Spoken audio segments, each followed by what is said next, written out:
Hello there, thank you for joining us in the Adventuring Portal for our second season of Fellowship of Fur, which is recorded live at the Side Door Theatre. Because of this, there are some visual gags and audience participations which might not translate perfectly over to the audio podcast format, but we still think you'll have a lot of fun joining our cuddly creatures on their adventure through the land of a troper. Now please take it away, Mr. Alex Parrott. In the land of dice and fantasy, jump on board, we can guarantee there's a podcast that is so grand, where adventure is always at hand. So step through the portal and roll some dice. Step through the portal, the adventuring portal.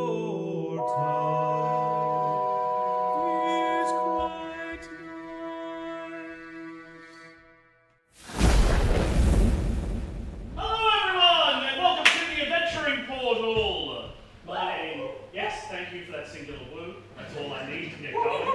Now, fantastic 3 woos have happened, so the show can start. That's load up. I am your Dungeon Master, Bradley Ward. Thank you so much for joining us. You're here at the Adventuring Portal, a Dungeons & Dragons live play show.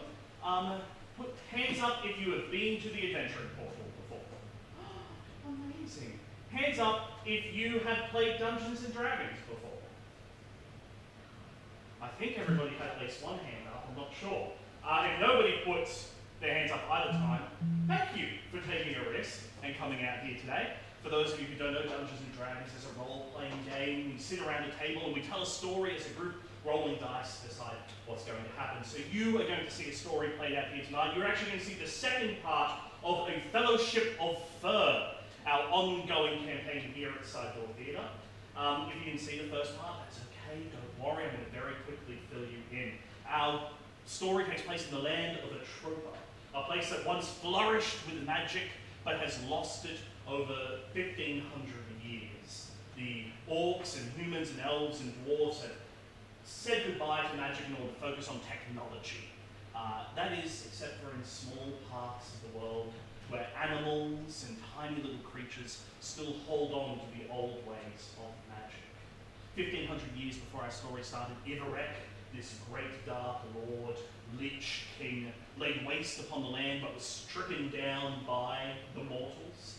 Now, 1,500 years later, it seems that darkness is rising again.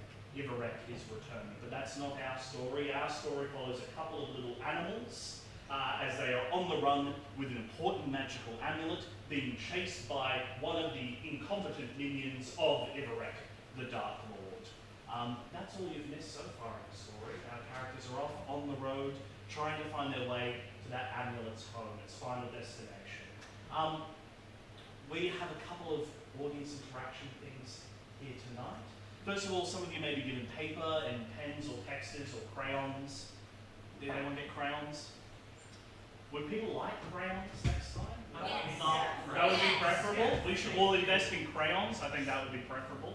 On those pieces of paper, you can design NPCs, those are non-player characters, that may appear in the second half of the show. They can be human or animal, those NPCs. They can be elf, dwarf, they can be any form of humanoid, or they can be an animal. And you're also welcome to design an original spell that one of our players may use in the second half of the show tonight. So you can write that all, design it on your piece of paper, we'll collect them at intermission, and you may see your character or spell involved in the second half. We also have my little whiteboard here. Don't trip over the phone, Bradley. We have this whiteboard here, on which I'm going to write a number in a moment. That number is going to be based on a roll given from an audience member here. I'm going to get one of you up to roll a die. I'm going to write that number down so we can all see it. Then I'm going to rub it out so the players have no idea what the number is. At any point throughout the show, they can choose to forego their dice roll and use the audience roll instead. They have no idea. Thank you. Love that. You love that? Yes. No doubt. They love that specifically. Do we have someone who would like to volunteer to come up to roll our audience die for this show? Would you like to come roll our audience die? Yeah. So we have my little die tray here. You feel comfortable coming up the stairs? I'm fine. What's your name? Bella. Bella? Right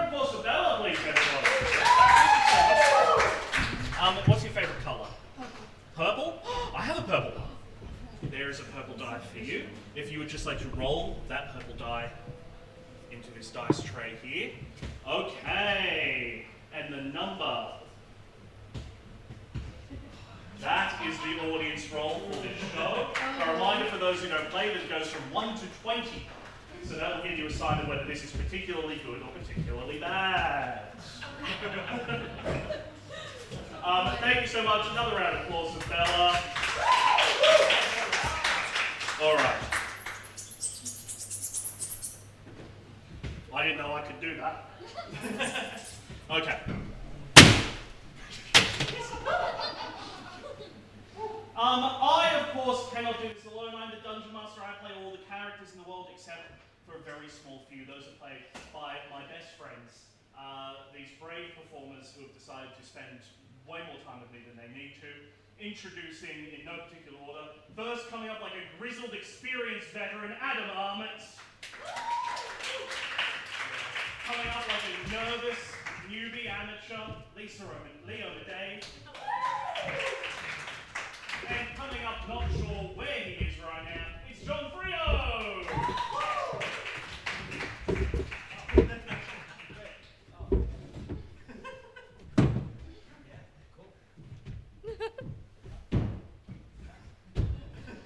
The commitment from John is truly something else. He's giving me a bit. I'm committing to it. All right then. Any business anybody wishes to attend to before we jump in? No? I love your bow tie. Thank you. Any business you want to attend to before we jump in? Any questions from you, the audience? Great. We are recording this tonight to be released later for a podcast. That's why you might see our tech man Jared just calmly wandering up here from time to time. I mean, something desperately wrong has happened with the tech, and he needs to come and fix it. Let's hope that there is nothing desperately wrong with the tech. Again. We don't have wood up here. Yeah. I'm so sorry, everyone. Everyone relax. Calm down. Everyone calm down. I'm sorry. I'm calm. Calm down. You're hysterical. At least I can breathe. So Jared, if I could please have... Thank you, I didn't finish the sentence. Welcome back, one and all, to Atropa, a land of magic hidden away in small places. Where last we left off, our party, consisting of the pygmy owl, Strigsby Noctwing, the frilled neck lizard, Robert B. Billabong, and...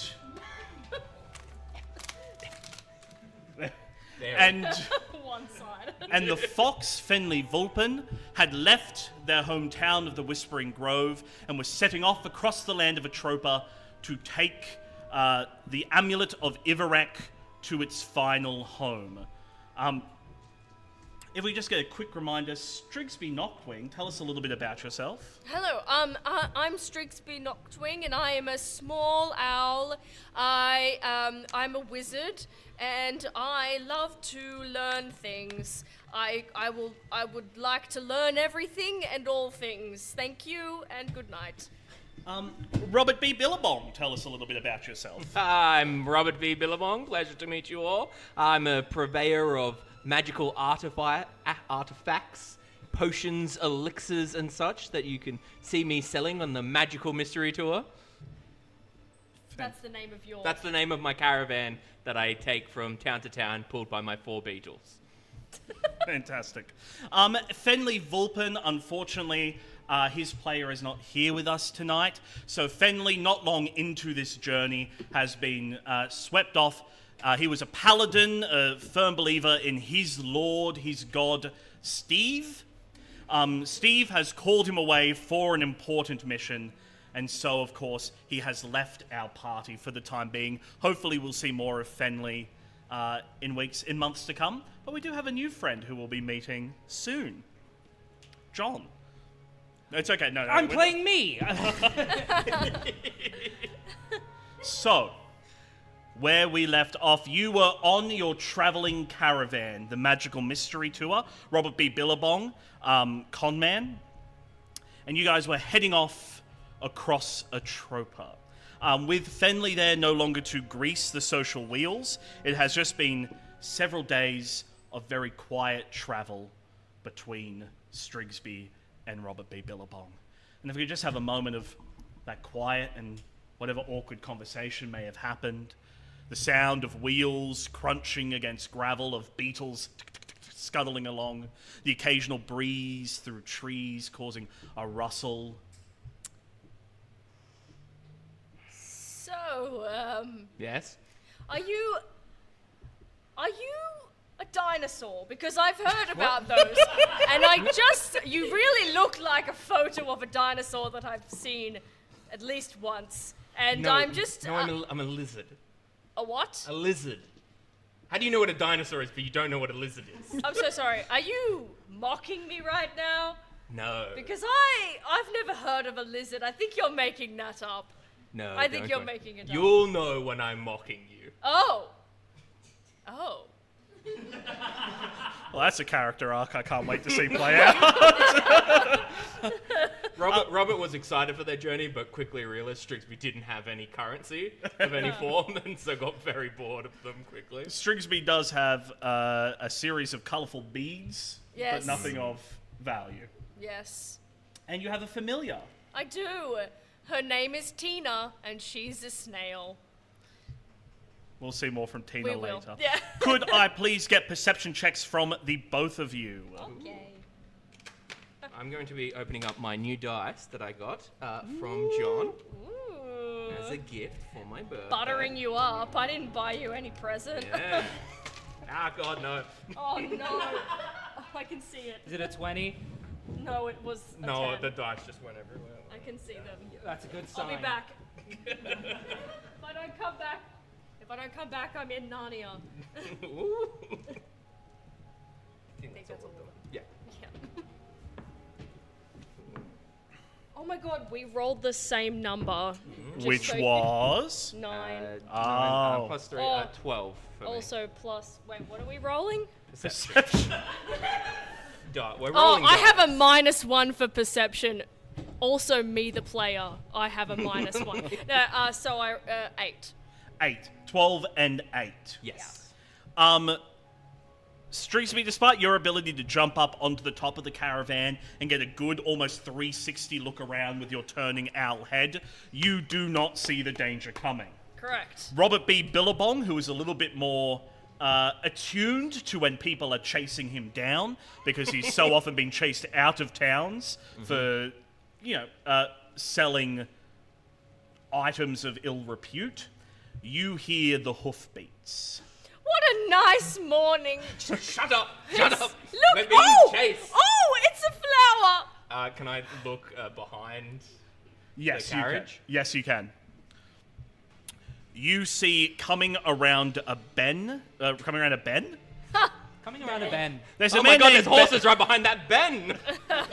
There's a man named Ben standing out in the middle of a field, and coming out from hiding behind him is a horse. Riding on that horse is a black cloaked man, someone you recognize, a human with red hair and sullen, pale face.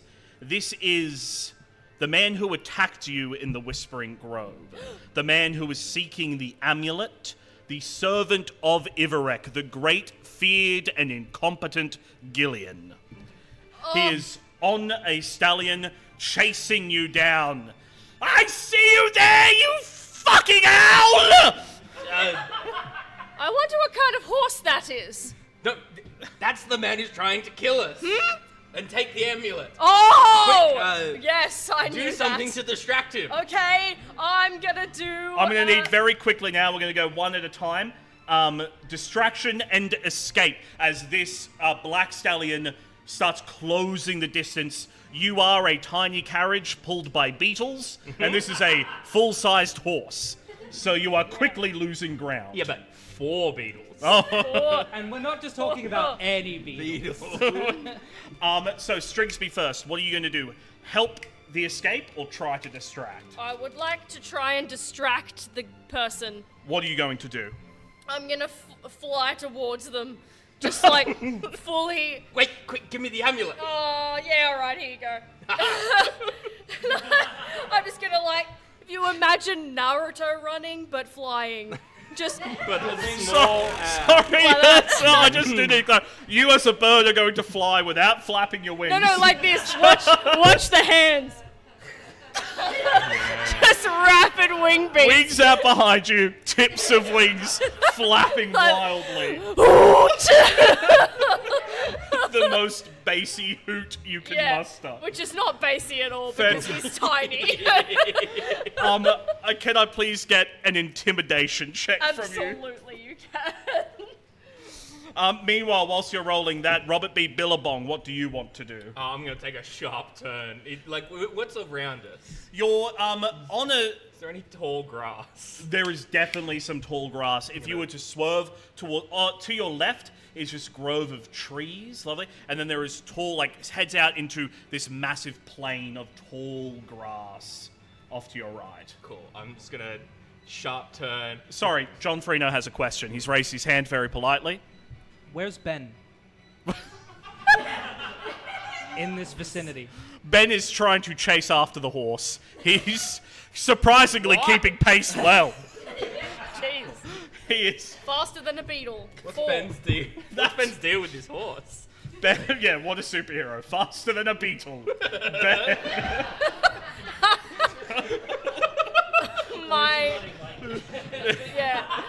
From either side. Yeah, he's got arms out behind him running. Occasionally he jumps. It's like really bad animation where clearly he's just jumping onto the head of the horse, onto the head of the person riding it, up into a tree, just like Dragon Ball Z. Yeah. Wow. My intimidation check was a 15. A 15. Yeah. You go flying face first, hoot, at Gillian. He swerves. He pulls a, they've got a plan! They've definitely... They've prepared! Can he roll to see if he stays on the spooked horse? Oh, wow. Yeah. Now you're DMing. Yeah. He rolled... Instead of DC, Lisa. He rolled a 16 on the die. Doesn't make it. What the hell is this? Thanks, John. Thanks. He falls off. He manages to hold on to the horse, but the horse stops in its tracks briefly, giving time for... and can I get an animal handling check from Robert B. Billabong to very quickly swerve the beetles off through the tall grass? Quickly, John, into the strawberry fields! John. Oh. John Lennon. Yeah. John Beadle. John Beadle, sorry. That's a nat 20. That's a nat 20. Great dice, John. First roll. Yeah, Is that the first roll? No, you rolled the... Well, there's two of them, so it might have been the first. Is it the second on one or the first on Give me the the other? bad one, I'll toss it. Wow. I'll get a refund. You swerve off into the tall grass. Strigsby, you turn around to see the caravan disappear into... The caravan with Robert and the amulet disappear into some tall grass. What do you do? What? What is the human doing? Currently trying to calm the horse. Oh, calm down, Cassandra. It's fine. I'm gonna go, Cassandra, listen to me. You have to run away from here and never come back. Hoot! I like in this hooting is a noise owls make. It's a thing they do. It is a word Strigsby says Yeah. to punctuate the end of a sentence. Hoot! Yes, hoot and all that. Hoot and etc. Whatever owls say. Um, Anyway, Cassandra, you know what to do. You're waving your hands like you're casting a spell. Is this a spell It's or... an intimidation spell. I don't have one of those, but I'm still. So you're letting the caravan get away? Yeah, I'll catch up. Okay. It'll be right. Can I get a persuasion check from you this time, please? Is your persuasion any better than 10. 10? The horse stops panicking, looks at you, Yeah. Yeah. leans in, and then tries to bite you. Oh! How rude! All I'm trying to do is help! Gillian whips the reins, and the horse starts taking off, knocking you to the side. Shit. I mean, Shit. And this horse doesn't talk? Yeah, what the hell? It either does not talk or it refused Or to it talk to Strigsby. Wow. You That's don't know. racist. It just, yeah. I also, if I was trying to do my job and someone came up to me and waved their fingers in my face and went, "Run away!" I probably wouldn't respond. You'd be like, Would you try to human. bite them, Brad? No, this horse isn't dead. Yeah, see? This horse. Asshole horse.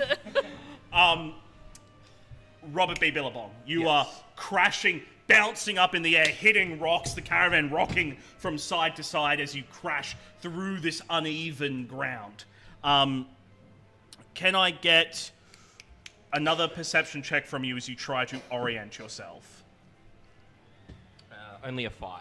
A 5. Not good. I did it! I've escaped! You have escaped, and as that thought, as that confidence fills you of, I've gotten away, the tall grass disappears. You crash through the ending of this section of tall grass. You have a second to view your surroundings before the first of your beetles goes over the cliff. Are they flying beetles? Are they flying beetles? I do not think you chose flying beetles. Damn it. You are about to go caravan and all over this cliff edge. What do you do? What is your reaction?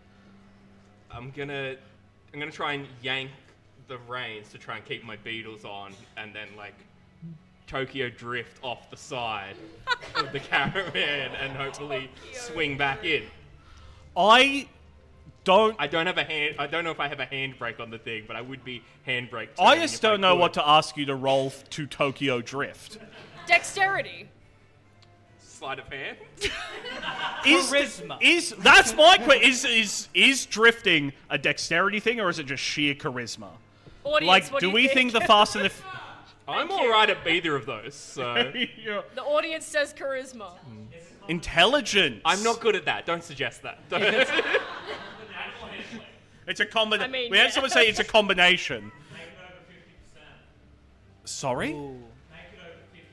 Make them roll several rolls and get a combination over 50%. 50%. Okay. I like that. Here's what we're going to do. We're going to start right now, and this is going to be canon for the rest of the campaign, is a 7th stat called Tokyo Drifting, Yeah. which is just your ability to do cool shit, Yeah. Yeah. Cool. okay? Anything that would appear in a Fast and Furious movie, Yeah. it falls Family. into the Tokyo Drift. Yeah, if you want to start a family, Tokyo Drifting stat. These beetles are my family. These beetles are my family.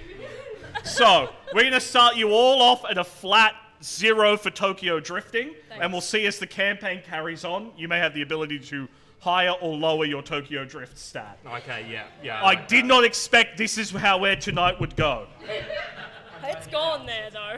So for the moment, this is just a flat D20 roll Flat roll. to Tokyo Drift. Family. Turns out the beetles aren't my family. That's a 3. That's you pull the reins. The beetles do swerve to the side. The caravan does come swinging around the side to come parallel with the edge of the cliff. It, boom, comes to a sudden stop, and the inertia throws you from the caravan over the cliff edge, and you are in open air.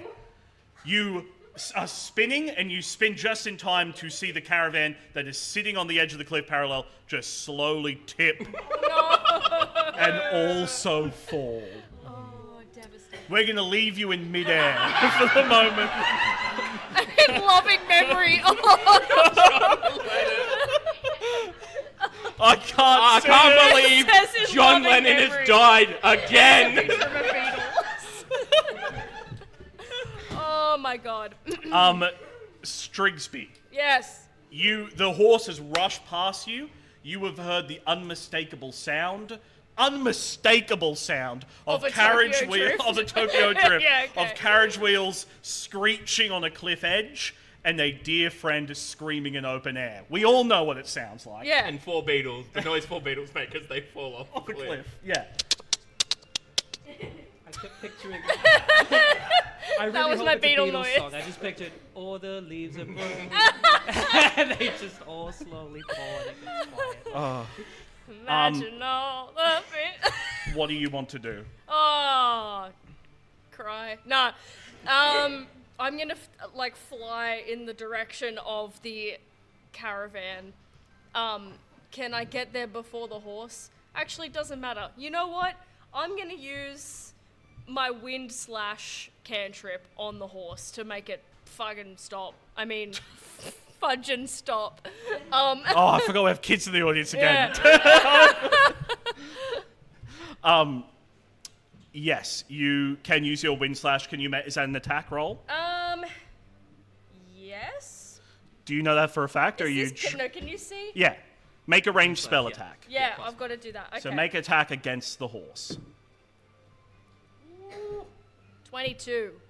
Oh, you flap your wings, creating this gale of wind that condenses into this razor slash, spins through the air, and cuts off the mane on the top of the horse's head. I do. You can do damage.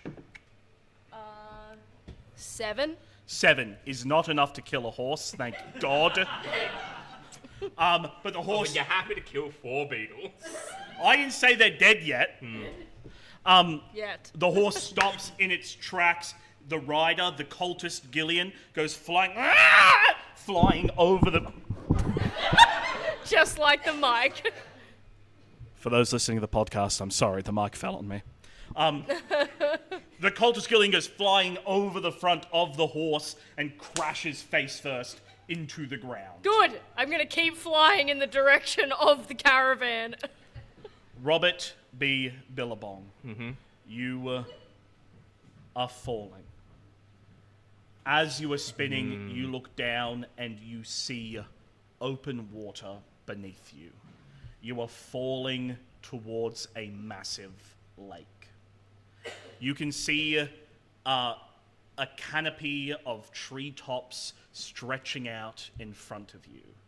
In bloom in the middle of spring, pink and purple flowers pepper this carpet that stretches out before you. You feel a moment of serenity.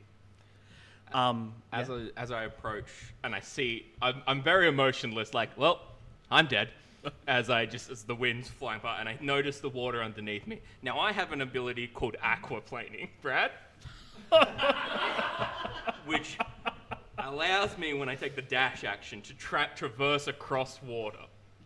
Like a lizard that runs across water. I thought you were going for a Tokyo Drift thing again, and frankly, that's funny. So, as I'm plummeting like motionless, but the second I know, my legs just start pumping as fast as they can. Well, it says you If take would the... like to read.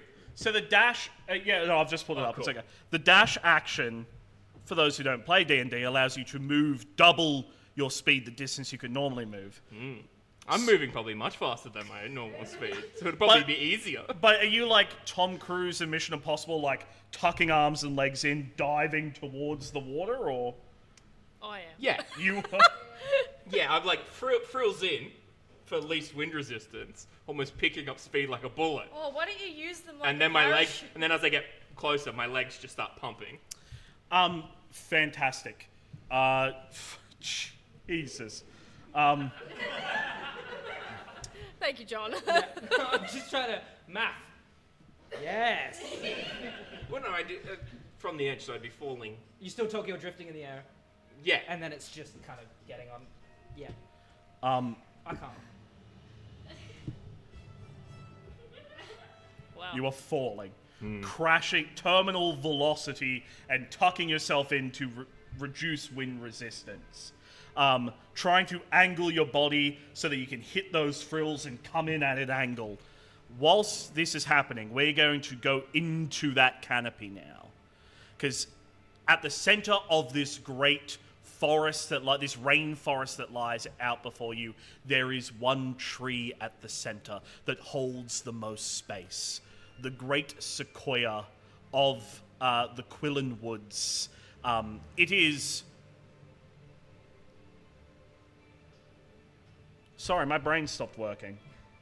I tried to say a size, and then I forgot what meters were. It's a measurement? It's a tool of... Thank you. Cool. I'm good now. We're good. The audience has informed me it's a measurement, so we're good to go. The Great Sequoia Tree is about 50 meters across at its trunk in both directions. That grand tree stretches up, and about 70% of this forest is just its huge branches stretching out, twisting through the branches of other trees, creating this massive environment that all stems back to it. It is the blood and heart of this forest. And within its mighty branches are tree houses. Tree houses where the residents of this great woods live and sleep, their home. Most of them are out. It's the middle of the day. They are doing what animals do for work in a forest, accounting and such.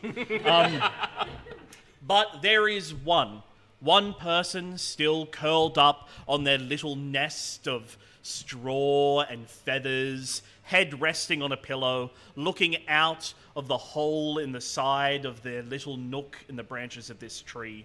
A red panda who sees a caravan of beetles and a lone lizard come over a cliff top and begin to fall. And John, can you tell us a little bit about your character, please?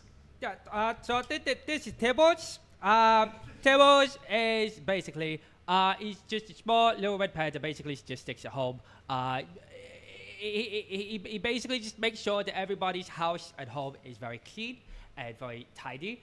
It doesn't really get out very much because his family doesn't really want him to go outside. I don't really know why, but I'm just gonna stay inside. Yeah. Thank you. Yes, round of applause for Tibbles. Tibbles, you have lived day in and day out in this treehouse, but you have just seen something miraculous, something exciting in your mundane life. Someone has come flying over a cliff edge and is plummeting towards the great Lake Quillen, where your father does work alongside the beavers of Quillen City. Do you think this would be enough to take you out of your room? No. No? Okay. I love the honesty. I'm not supposed to leave. It's just, that's getting close. Fantastic. Well, we'll meet Tibbles again later. Maybe. When the plot comes back to his house. Yeah, we have to go to him. Strigsby, you come over the edge of the cliff just in time to see Robert B. Billabong, what looks like is going to crash into the concrete, hard, flat, crystalline waters. But at the last second, frills out, legs stretch, he comes in on an angle, and he does aquaplane across the surface of the lake. It is a moment of beauty. It is ballet, poetry in motion, as you see this so far quite stuffy, well-dressed man touch that primal magic inside of him until he crashes headfirst into the beaver dam, sitting at the edge of this lake, as there is no way he is able to reduce the amount of speed before he hits it. There is a large crash, and Robert B. Billabong, I'm going to need you to take... Oh, God, no. 3 hit points of damage. Are you dead? No. Okay. They are level 1 characters, because they're just tiny little animals. So how many hit points did you have? I had 10. You had 10, so now you have 7? Yeah.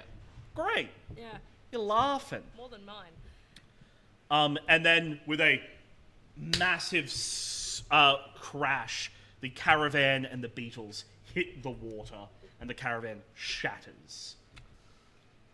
All my stuff was in that. As you crawl up the dam, several beavers come rushing over to start fixing the damage that you've done. Don't check on him, though. Oh no, I'm fine. Don't mind me. Then you hear, what the bloody hell's going on over here? You turn and you see a red panda wearing a hard hat start strolling on hind legs, waddling across the dam towards you. Arms up like it's frightened, but waddling across the dam towards you. Wait. Coming in here and doing damage to our dam? You could have emptied the whole lake there, bud. Oh, I'm terribly sorry. Robert B. Billabong, pleasure. Hello, pleasure to meet you. I'm terribly sorry. I was being chased by some hoodlums. What's some hoodlums? Well, a big folk on a horse. You're being chased by a big folk? Yes. Oh, well, we don't get a lot of those here. Bumper's the name. Bumpers? Bumper, singular. Just one bumper. Okay. I was two, but the second died. But if you own something, it would be bumpers. It would be bumper apostrophe S. Yes. Bumpers. This is Bumper's dam that you crashed into and nearly destroyed there. I'm terribly sorry, dear sir. It seems bits of my wagon seem to be floating over. I see that. If we don't get it out soon, the beavers are going to grab it and add it to the dam. Do you have a way that you could grab it? I really do need my mode of transport. All right, I get it. Okay, everyone gather up, and all the beavers come over, and Bumper starts giving them instructions. These pieces of wood, the ones with the gaudy paint on them, don't include them in the dam. Just take them out of the water, put them to the side. I would say tasteful paint, but it's fine. Oh, okay. I just, every inch of it has gold on it. Exactly, classy. Oh. You're correct. Okay. And they're able to... your caravan is destroyed, but it seems they're able to collect all the parts of it and start bringing it off to the side. Strigsby, do you join? I'm dive bombing off the cliff at the moment. Like aggressively towards... No, just like following. Just. So through this, you're having a conversation with Bumper, and you just hear... Get louder and louder as Strigsby. No. This is my acquaintance, Strigsby. This is Bumper. Okay, well, what have you done there? Had you been chased by a big folk? Hi. Oh. Hi. I made him fall off his horse. Yes. You made We were playing a practical joke on him to make him fall off his horse, and he noticed us and was very angry about it. Oh, golly gosh. Okay. All right, well, if you've got big folk chasing after you, perhaps it's best you get on the road and get out of it. I would love to, but as you can see, our transportation. Is there a wood wagon man or woman? Wagon person. A wagoner. Do you want a wagon person or a wagon? Well, I want to fix my wagon. Okay. A carpenter. Yes, we have carpenters and we have people who make wagons, okay? We can... Okay, look, I can see that you're down on your luck here, okay? I mean, just looking at the state of the two of you, and he motions to you what you're wearing. I know I'm wet, but... You don't like my hat? Anyway, why don't you come back with me, huh? You can come to my place, and I'll give and have some food and a place to stay the night, and hopefully, one of our carpenters or carpentims could get this thing back. Thank you, the one person who enjoyed that wordplay. Could get you back on the road tomorrow morning, huh? How about that? Go to your place? Meet your family? No, never. I will! Yes, that sounds fantastic. Thank you so much. All right, then. Okay. All right, well, come with me. The beavers can take it all from here. Realistically, I mean, they just make dams by instinct alone. I don't know why I have to supervise them. I mostly just spend the day pointing and going, good damming. Have you got... Oh, no, you got that spot. Yeah. Well, someone has to, apparently. I worry I've wasted my life. Anyway, let's go back to my place and you can meet the family. And this red panda drops onto all four and scuttles off across the dam and starts heading towards Quillen City, this grand city built in the treetops. You see, in addition to the Great Sequoia at the center of this forest, this dam has created a lake here in this place. In what used to be a river, there was this raging river coming through the center of this forest, but they've dammed it up and created this great lake here. And in the dry riverbed, the canopies and the tree houses are for the creatures that can fly and climb, and all of those who live in this place who can't fly or climb live in little huts and caves in the dry riverbed, built in like hobbit holes into the earth itself. Oh, so cute. Would Robert have been here before? Roll a history check for me. Have I? You've Strigsby's definitely not, because you never left Whispering Grove, your home. This is the first other settlement of small kind creatures you've ever seen. A 4. Okay. A 4, you have never been to Quillen City, Robert B. Billabong. Fantastic. This is your first time here, but if only all of your wares weren't sitting amongst the rubble of your caravan. What money you could make here. You were taken on a winding path up through the Great Sequoia. There seems to be this central, climbing highway up a part of... All right, so we're just going to climb a couple minutes up the center here, then we take the second exit, and we're going to go up to the left, up into... We call it the valley. It's in a tree. It's ironic. We're going to go up into the valley, the lower branches, and that's where we live. Splendid. You climb and or fly Yeah. up, and you're taken to this nice... not huge tree house, but a couple of bedrooms, a nice middle-class tree house lodging. Wonderful. The sequoia wood has been lovingly stained and constructed into this sturdy home, tied down to the tree branches. A lot of the other houses you see are built in odd shapes to accommodate the tree branches. Nope, this is a normal house that has been strapped and tied to the tree branches so it won't fall off. The door, he takes you through the front door into his house. He shows you the living room with the couch and a place that you could stay. The kitchen is telling you to help yourself. You hear... and you see a pair of eyes staring through a crack in the doorway, looking out at you. And John, if you'd like to introduce your character.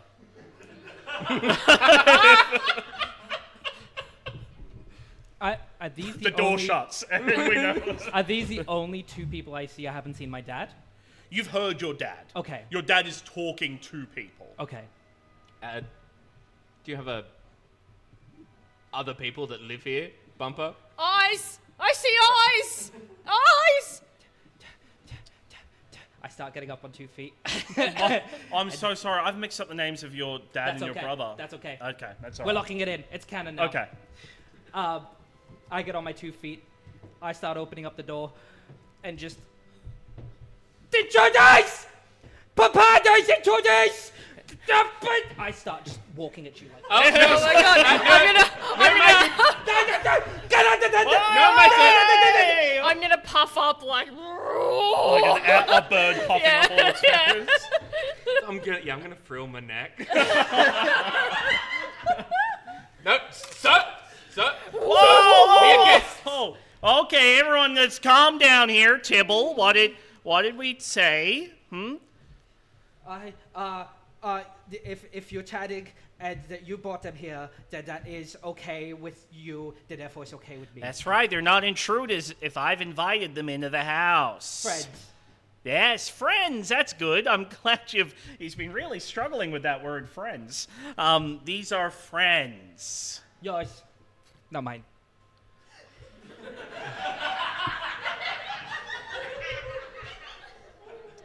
Yeah, they are. They're my friends. They're my, I don't know, maybe you could try reaching out to them, seeing if they want to be your friends, start a conversation with someone, Tibble, you know. People come into this house and you don't need to look them in the eyes and say, I don't like you, or you mean nothing to me, or, you know, you could try to just relate to someone, Tibble. You could just try. I'm sorry. It's all right. Just, do you want a cup of tea? I'll make you one. This is my I don't know where house. anything is. I can make tea. Oh, Oh, if only my wagon was together, I had the most soothing tea I could have offered you, but alas. it was just leaves. That's most tea, yes. No, but just like not tea leaves, you know? What do you mean? Just like tree leaves? Oh, only the best tree leaves. What, you know? Magical soothing properties. Well, like eucalyptus leaves? a bit of you, a mixture. Sir, A mixture of leaves. I have a good local council job. I'm not getting mixed up in eucalyptus leaves and other, okay? You can take that and get out of my house if you're going to bring eucalyptus leaves in here, Well, bud. No, I don't have any. I don't. You can tell your son to lower his arms. So, Tibble, I'm sorry. I'm sorry. You can lower your arms. I didn't mean to yell. Let's all just calm down. I'm gonna go get the spare linen. Tibble, if you want to give them a tour of the rest of the house, I've shown them the kitchen here, and you could show them around, and I'll go get the linen. I'll go let your mom know that we're having guests tonight. And he goes up the stairs into the top floor of the house. Hello, And Tibbles, was it? I'm Strigsby. Strigsby Yeah. and Robert B. Billabong. Robert. Strigsby and Robert. You people in the house. So, what do you like to do for fun? I count. What do you count? Well, it sounds I like a count. hoot. What? Hey, I meant that as a compliment. It's because you're now. yeah. That's good. You're welcome. You watch out, buddy. What? It was a compliment. Do you want to see the I didn't house? mean Yes, it was a I hoot want as to in a see bad. that. Okay. I didn't mean it was a hoot in a bad way. You're not an owl. I don't think you can say that. I can't. Oh, is that okay? I'm sorry. I, without turning my back to you, just like back up to the door that I peered out of, and I just kind of open it. Oh, you walk backwards. That's interesting. I have to make sure that you're not going to do anything when I turn my back. No, I think he doesn't trust us yet. Yes. What? I'm tiny. What am I supposed We're all to be tiny. doing? What? We're all tiny. What? Standing in a giant I have- tree. I need to reassess my perception of myself, I think. I'm having a problem today. Anyway, you were going to show What us show us something. the house? Okay. I walk backwards. I open up the door. Inside there is just my bedroom. It's bare. it's just flat. A bear. There's a bear. Just bare. Anyway, that's my bedroom. I go over to. Was the there even a kitchen. bed? No, red pandas sleep. They curl their tail over, and that's their like little pillow, and they just duck their head inside their tail, and so that's how they sleep. Adorable. Yeah, they're the best. Anyway, keeps on walking. That's the kitchen. You've already seen the kitchen. What do you like that to the end of the count? tour? I want to know what you like There's to the count. outside. You came down from the outside. You came, and then you did the Tokyo drift. I read about it in the books.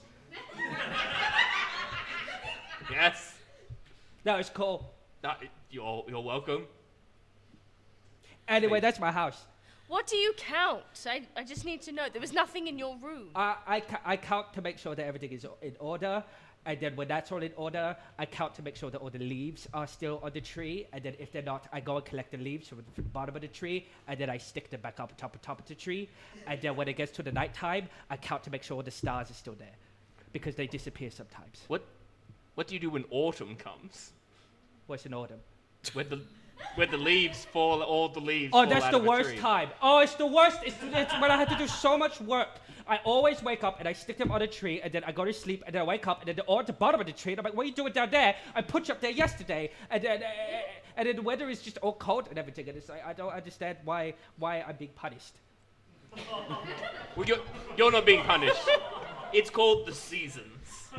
There's 4 of them, and they... You hear the mumbled voices arguing quietly upstairs.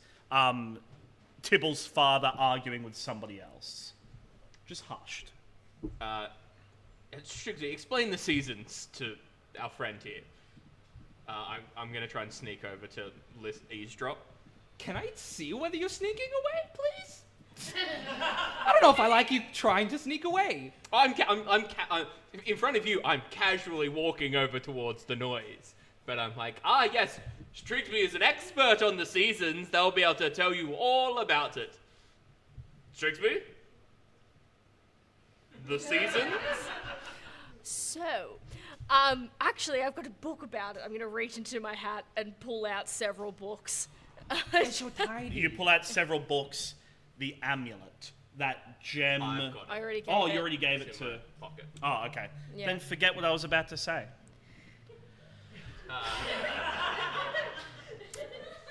Just trying to drive the narrative forward. I'm gonna be. Have I gotten close enough to be able to eavesdrop on the conversation? You have, yes. So as these two talk about the seasons, you've just calmly sauntered over towards the stairs, and you can hear, well, I was hardly going to let them sleep outside in the cold. They fell off a gosh darn cliff, Thimble. I mean, come on, they're needy people. Look, I don't know why you're inviting people into the house at all, okay? With Tibble here, it's just a little, yeah, I know, but look, we're going to have to let him out eventually. Like, what, we're going to let him stay here until he's an old gray panda? Like, he's going to have to meet other people. I just don't think he's ready yet. I don't think he's ready to meet other people. And this is a lot for him. This is a lot of tension. You hear the footsteps start to head towards the clearing, like at the top of the stairs, starting to come down the stairs. I'll walk back away so it doesn't look like I was listening. Down the stairs comes 2 red pandas. The one that is following is Bumper, the red panda you've already met. The one in the front is a much larger red panda, nearly 2 times the size of Bumper, as well as the reds and browns and blacks of a red panda's fur. There are also streaks of gold and purple, almost like the fur has been dyed. And pulled over their head with just holes for their little pointy ears is a latex mask, itself designed with a whole bunch of colors on it. This red panda... hello, sorry, I'm Thimble. I'm Bumper's wife. Sorry, he's tried to explain the situation, but I understand you're being chased by big folk and... A singular big folk, yes. I'm Robert B. Billabong. Nice to meet you. Okay. I love the gold. Classy. It's not meant to be classy. What? It's not meant to be gold's not a classy color. We say that, don't we, Tibble? Gold's not classy. It's for parsley. Yeah, we've not figured out the end of that. We're gonna find a good rhyme one day for the end of Gold's it. are classy. It's very classy. No, that's not it. I don't think think. that rhymes. Gold's not classy. It's Nasty. nasty. Well, there we go. We figured it out. Oh, you nasty? Yeah, no, I'm a professional wrestler. I'm a heel. Ah. I'm a villain. So this is my villain. Okay. Yeah. Hello, I'm Strigsby. Hi. Thank you for having us in your house. Yeah. What's on your face? It's my. It's a mask. So They're not sorry, ripping their face off. They're not ripping I- their face off. It's a mask. so I'm sorry, a wrestler. That's what I do. That's what. That was the most terrifying thing I've ever seen, and I shat. I'm so sorry. I'll go get the linen. Please. Go get the linen. All right. Well, I need to go. I need to go to work now. So welcome to my house, strangers who have tried to sell eucalyptus leaves to my husband Oh, no. and have shit on my floor. Welcome. I'm so glad you're here. I will say, I was not trying to sell eucalyptus leaves to your husband. And I didn't intentionally shit. You ripped your face off in front of me. It's a mask. I'm the villain going out to fight the badger. All right? I'm scared of all of what you just said. Wrestling. You don't know wrestling. No. All right. Well, I don't have time to explain. It's Like theatrical fighting. theatrical fight. Okay, I do have time to explain it then. It's Oh. theatrical fighting. All right. So I'm going to go do that now. Tibble, Yeah. you're my son. Yeah. Bramble Ah. yells out to upstairs. Yeah, what is it, Mom? Love you. All right. See you all later. And she leaves. Brutal. I audibly say oofed after they leave. Oh, everything okay?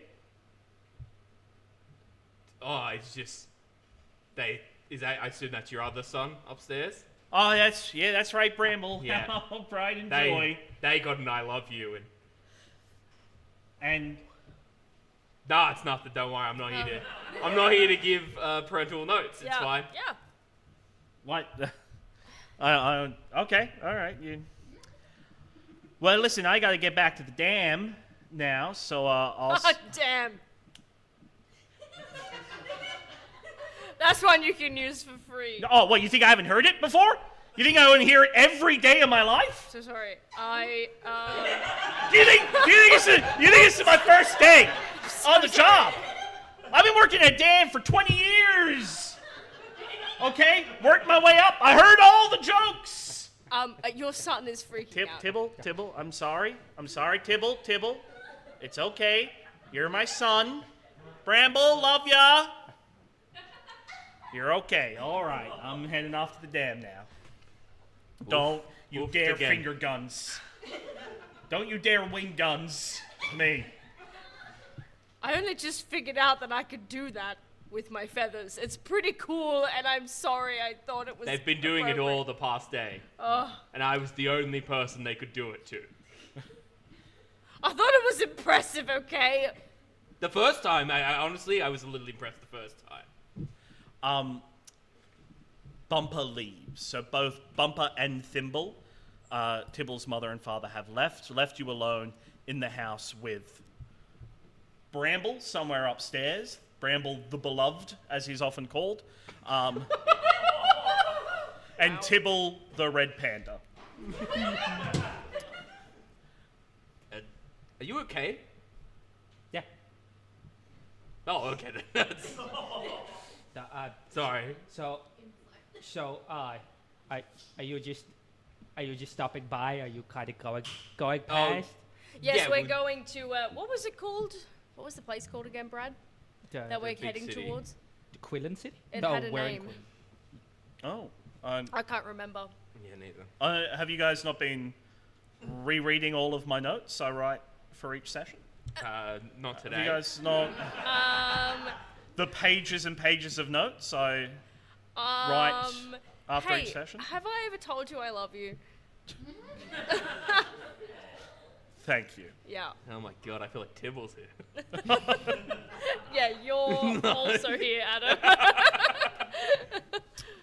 Adam. Fort Walling is Thank the name you. of the city you're heading to. Walling. Thank you I so was much. just about to Walling. say that. Were you?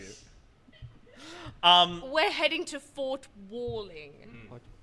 Oh, We, that's in the outside. Yeah. yes. Is it scary? I've never been, so. Oh, you mean outside in general? Yeah. Outside is nice. Is it?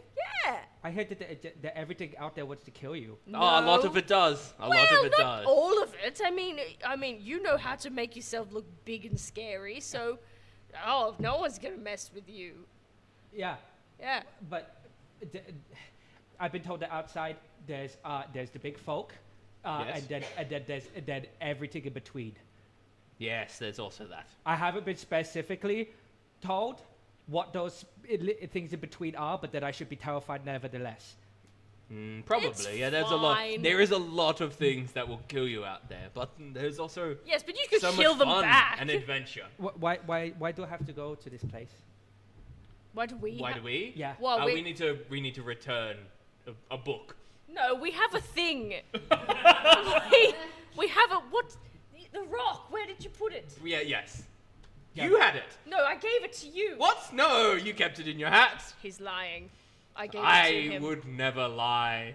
I swear on my name, Robert B. Billabong. I Can don't we even get a think that that's deception your check for name. that? God.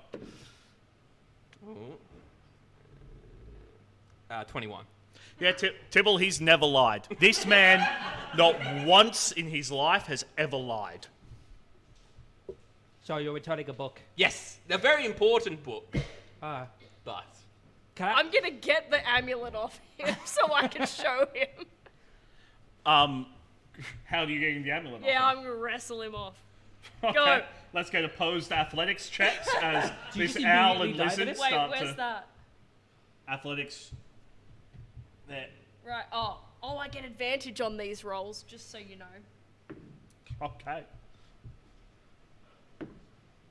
Oh, nat 20! Nat 20! Tibble, you watch as these two people who have, who are No, wait, honest, no, stop. No, you can upstanding citizens up to this point. One of them, you know for a fact, has never lied in his life.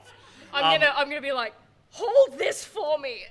Hands you a hat, and then the one who shat on your parents' floor attacks. No, wait, no, you're pushing me too close to the shit on the summit. Just take it. Thank you. And the owl turns, clutched in its beak, a crystal. Oh, you meant that. Oh. Yes, we also have to return that. Cracks running through it, and this pulsating purple energy deep inside. It's enchanting and terrifying all at once. Tibbles wants to touch it. Okay. I put it in front of him and I take my hat back. Swapsies. Thank you. What does it do? Is it just? Oh no, you probably shouldn't. As soon Later. as your paw lands on it, the walls fly away. Everything rushes away from you, and you are suddenly floating in darkness, arms stretched up in the air. The darkness seems somehow, despite there being no light, you can feel the darkness rushing around you, ruffling your fur, and then eventually white comes in from the edges of your vision as you realize you are flying through darkness, pulling away from something. You have come through the eye of a giant skull. That skull floats in nothingness in front of you. The jaw opens and you hear a voice all around you say, "I see you." Is that enough to make you like full? I feel like he's Yeah. roll for panic attack at this point. Yeah. You are back in your kitchen. I just turn and go to my room. Did you see the skull? I don't say anything. I go to my room. I pick up the stone, put it back in my jacket. Tibbles has shut the door behind him. There is silence for a moment. Then you hear an alarm, screeching noise echoing throughout Quillen City. You hear the pounding of paws and claws in the branches all around you, wings taking flight as people flee. A voice, an ancient voice, whispers gently, "The big folk are coming. Go to your places. Hide, and you will be safe." You realize, without ever intellectually knowing it, without being told it, you know that this is the voice of that Great Sequoia Tree itself. The noise are the sounds of its roots moving in the earth, scraping against the minerals, vibration. You're not hearing it so much as feeling the vibrations through your body as a warning from the great tree that the big folk are coming and it's time to hide. Now, you are already inside. There is a window in the living room of this house where you are able to see the city below. And you see that the hundreds of animals that were going to and from their business are clearing out, scuttling into bushes, back hiding in the lake bed, as through the bushes and trees, a dwarf and an orc come walking. I'm gonna walk over to Tibbles' door and just knock lightly at. Hello, my dear boy. Just look out upon yourself. Just see if you have any like a new mark or tattoo. Be a pentagon, but it's upside down, and would have a dagger in it. Down. You'll know what I mean. You know what I mean when I say it's upside down. I take a look at myself. You do have a tattoo, a patch of fur missing on your right forearm. Mm-hmm. Yeah, arm. Yeah. Front leg.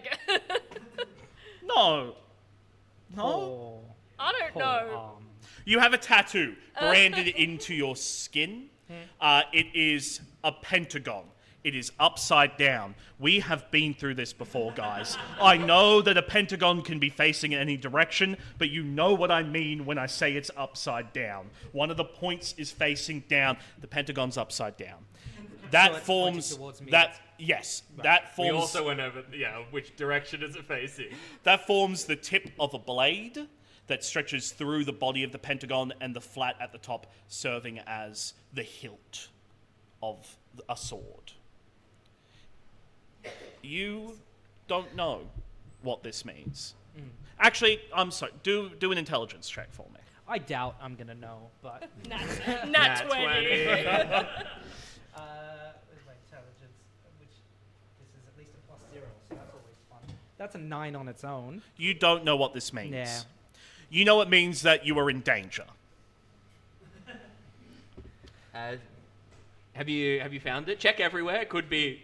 For me, it was on my hand, but I assume it could turn up anywhere. I go over and open up the door. I hold up my pole. Yes. Oh, we match. We have one as well. Unfortunately, it does mean that an evil demon lord knows where you are and will come to get you.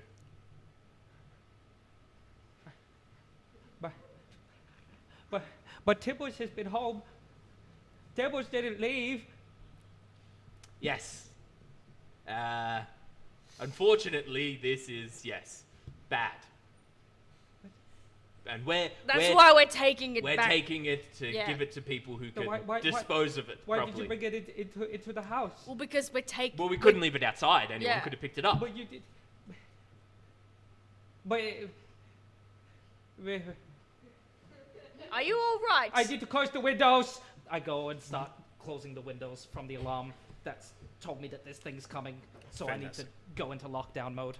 You start closing the windows as the humanoids come into the city itself, unaware of the animals, the small kind that live here.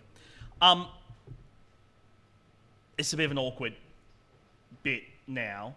A lot of these stories that involve the lives of little animals that can talk and communicate amongst humans, there are moments where they like overhear the plans of humans, and that's a hard scene to do on your own, because I'd be playing both of those characters, and it's hard to do a conversation back and forth.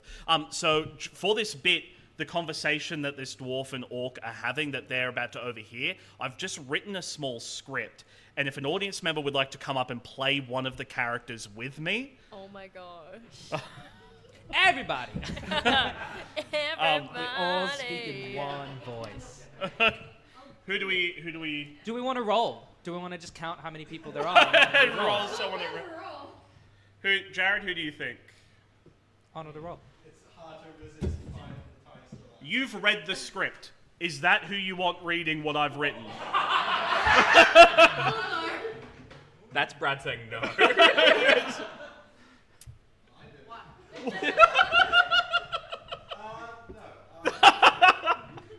There's 5 people with their hands up? 1, 2, 3. 5? Wait, have we got a hand? Yeah, Yeah, just- come on. Yeah. Come on up. Give her a round of applause, please. What's your name, friend? Kieran.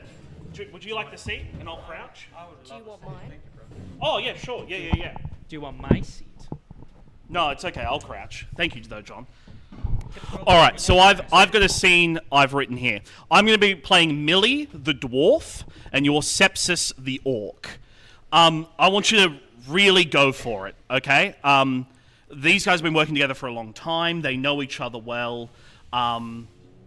This is probably not where Sepsis imagined his life was going to end up. Use that, okay? And we can hear this? You guys can hear this conversation, okay? This is ringing out throughout the trees. They're talking loudly. Do you have any questions before we... No, go for Sepsis has a thick Scottish accent. Your choice. All right, I'll scroll down. All right, so I'm thinking we bring the machines up along the lake bed here. Seems big enough to run them along, and then there's some pretty gentle slopes, and we can get up into the bushes here. Whatever you say, boss. Oh, that's the choice. Okay. Oh, no, that's fine. That's a great acting choice. I'm so sorry for what's about to happen. Will you stop calling me boss? I'm sorry I got the promotion instead of you, okay? You don't need to be a dick about it. I just think management was intimidated by my fresh ideas and proactive attitude. Well, I think you shouldn't have sat there and told them that the way they run things is shit. I'm just saying, sometimes you don't know something is broke until it's fixed. You know? Yeah, right. So let's start with this big tree. So we can get that cut down, get the trunk out of here. I mean, then the rest of this we can pretty much just run flat in a day or two.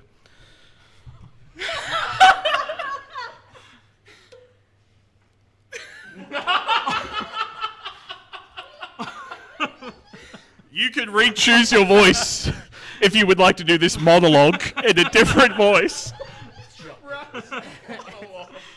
Yeah, I wrote a monologue for an audience member. I don't understand why it needs to go. I love this place. I used to come camping when I was younger. Brought my first girlfriend here. I had my first kiss on this lake. Right here. See that rock sticking out of the water? Used to be higher and flatter. You used to be able to fit 6 people on that rock, all laying out side by side. Now it's just a little peak. You'd have to wrap your arms and legs around it and hold it just to stay out of the water. I guess that's what time does, though. Erosion. Entropy.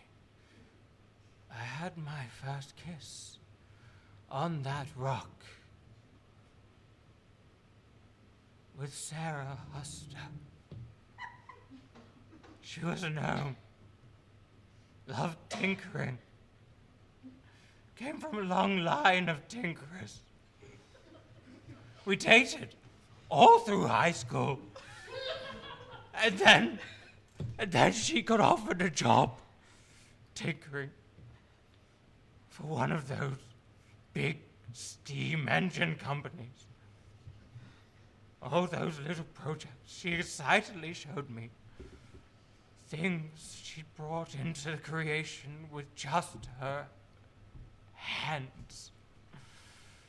Now she'd get to share them with the world. My mom calls me up last week and tells me she'd run into Sarah's parents at the store.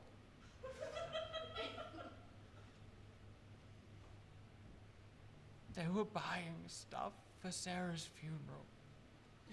Jesus Christ.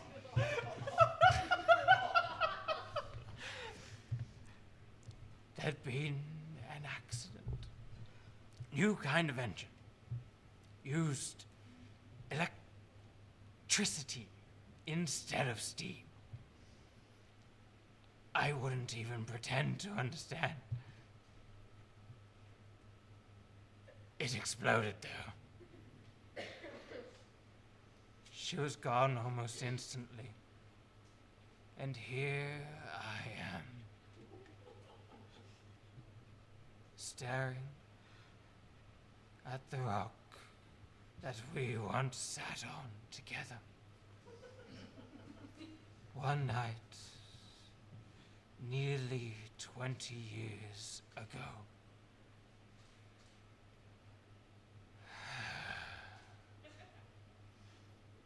Now it's nearly gone too.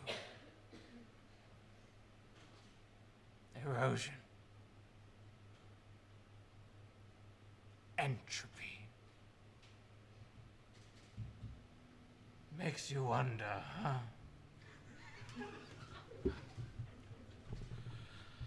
Yeah, I came out here one weekend and got so stoned I thought I'd swap bodies with the tree.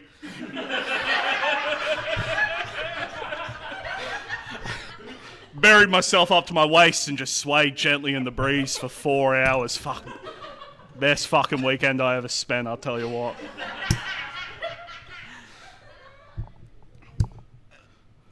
So, start with the big tree? Yeah. Got the military up our asses on this one, so quicker we can show them results, the better. Military? Yeah, they're taking over this area once we get cleared. New training ground. Times are changing, my friend. You think this has got anything to do with the fact that they're closing the roads? Heading out west? Yeah, probably. My uncle works for the government, says everyone's freaking out over some new thing, some invasion or weapon or something. You know, I was meant to visit my Aunt Vera out at Gavelton last week. Government denied our travel documents. We got a letter saying, Gavelton has fallen to the Dark Lord. Your aunt is no more. She marches now with the undead horde. We walk east, towards the centers of civilization. We will be upon you soon. Praise him, Hawk! Fuck does that mean? Sounds like I need to clear out my spare room. I think she's coming to visit. Kieran, everybody, round of applause.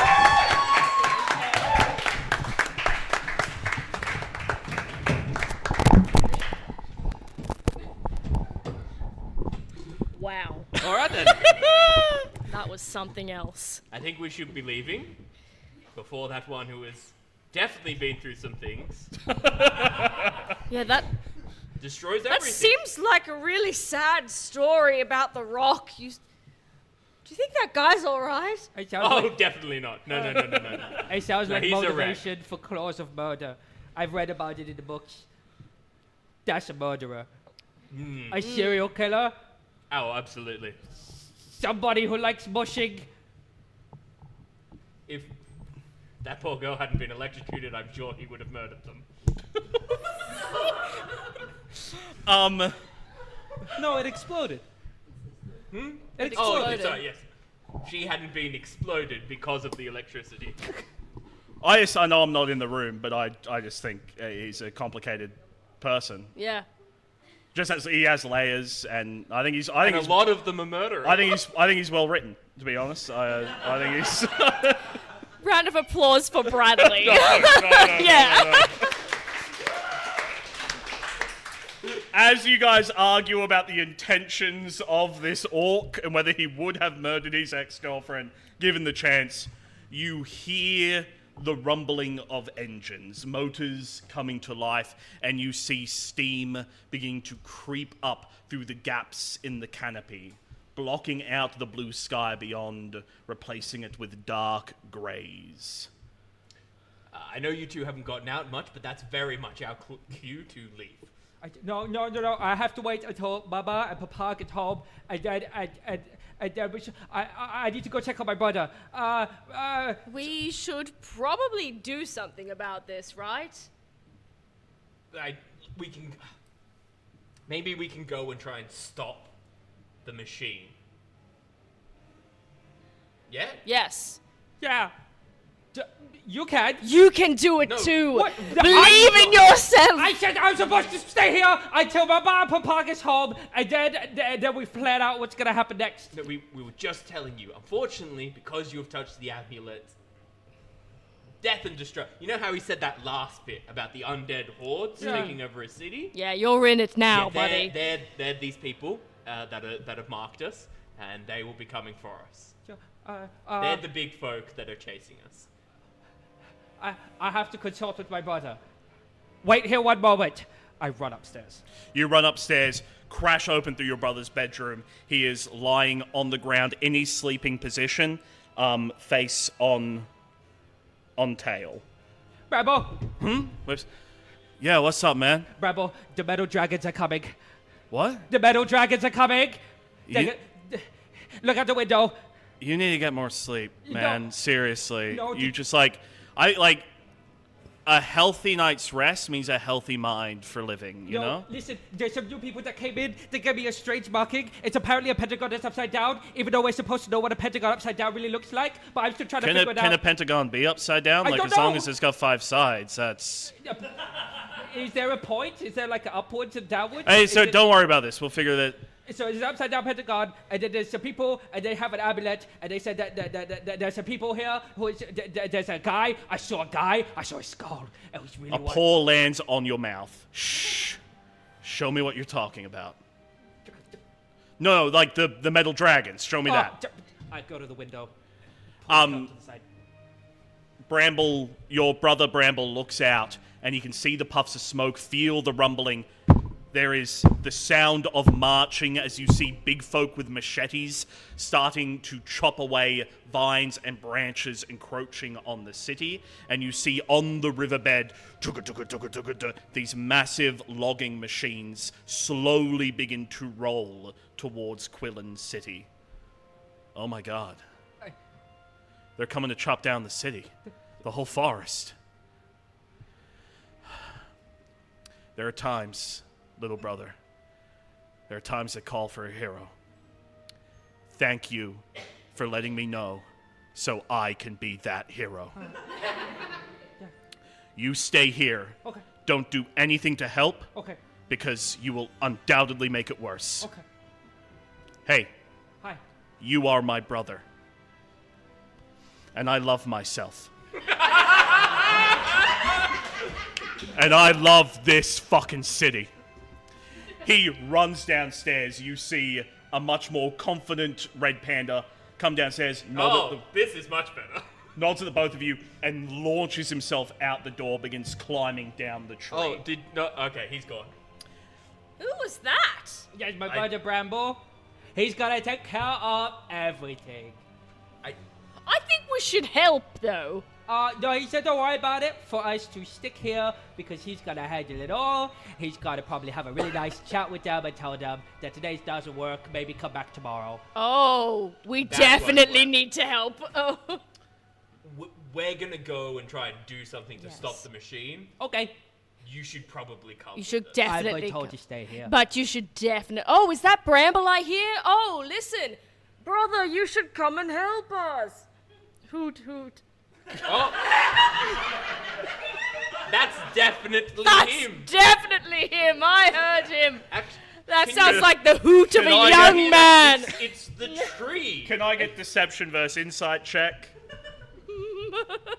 I'm good at this. Why Yeah, I did you know. lie? I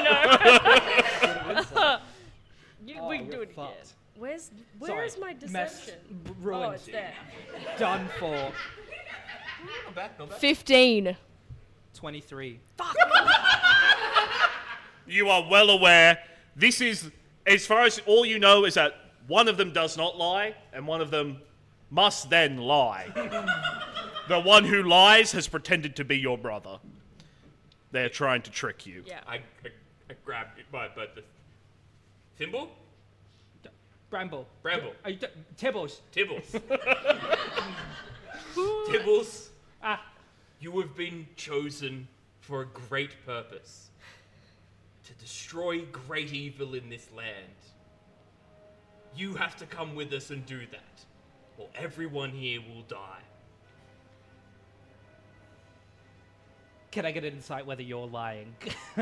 Yeah, because I don't know whether, because now I'm being told one thing, that my brother's...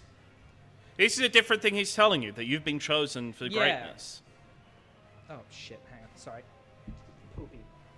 Oh, no. 9. 11. 11. Is that deception or persuasion? Deception. Oh, you are lying to him? Nothing has chosen him. He does not have greatness. You believe him. It's just luck that he's touched the pendant, and...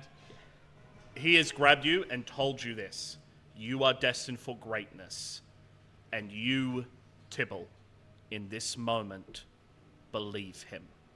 For the first time in your life, someone has looked at you and told you that you are not a mistake, that you are not a cause of disaster. You are great. And you are destined for greatness. And you believe him.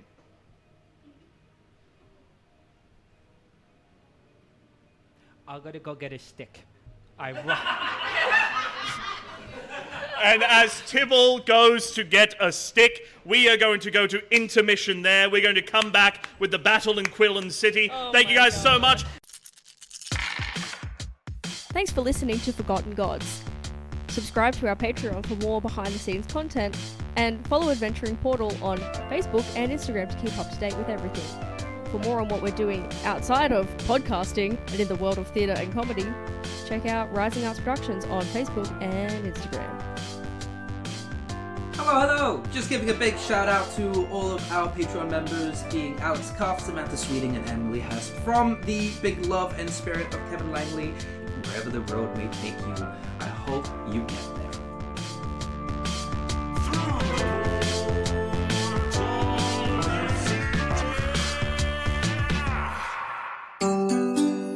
This has been a Rising Arts production.